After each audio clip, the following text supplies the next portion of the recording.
Setelah sampai di stasiun Rangkas Bitung, kita langsung saja keluar di jalan kaki guys dan melewati pasar tradisional.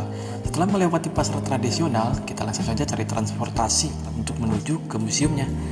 Dan kita di sini lebih memilih naik becak ya guys, supaya lebih luas lihat pemandangan di daerah Rangkas dan sekitarnya.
Dan setelah lama kita naik becak, kurang lebih jarak 1 km dari stasiun Rangkas Bitungnya, dengan tarif becak 10.000, akhirnya kita sampai juga di alun-alun Rangkas Bitung dan museumnya.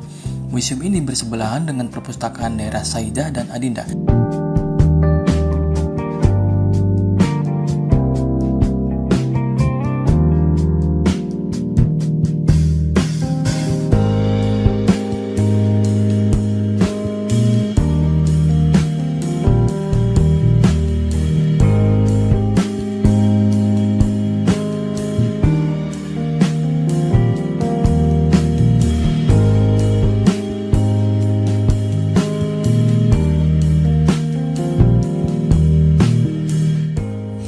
Di Museum Multatuli, Anda bisa melihat patung karya pematung terkemuka Dolores Sinaga guys.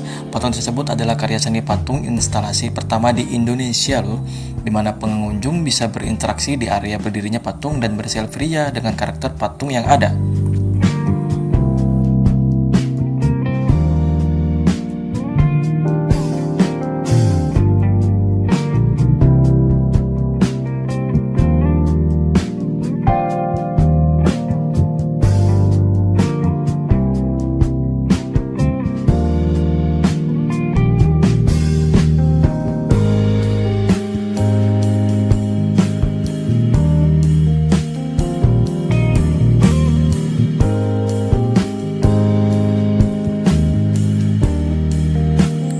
Selain terdapat patung Multatuli serta Saidah dan Adinda, terdapat di sekeliling halaman tersebut berdirinya naungan pohon-pohon besar yang mampu membuat teduh suasana di siang yang cukup cerah sekalipun.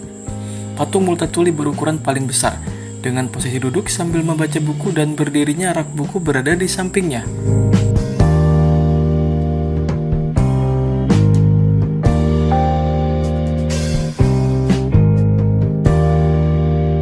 Museum Multatuli berdiri dibangun bekas kewedanan Rangkas Bitung di alun-alun timur nomor 8 Rangkas Bitung, Lebak, Banten.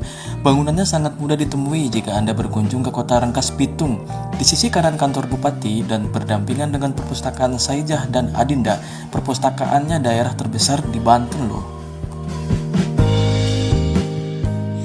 Perlu diketahui guys, nama Museum Multatuli diperoleh dari nama pena seorang penulis yang bernama Edward Does Dekker. Ia adalah seorang asisten residen Lebak yang bermukim di Rangkas Bitung pada bulan Januari hingga Maret 1856. Pada tahun 1860, Dekker menulis sebuah novel yang diberi judul Max Havelaar. Nah, dari novel inilah menjadi salah satu karya penting yang membahas sejarah Banten dan Lebak, sehingga Kabupaten Lebak memutuskan untuk mendirikan sebuah museum yang diberi nama Museum Multatuli ini.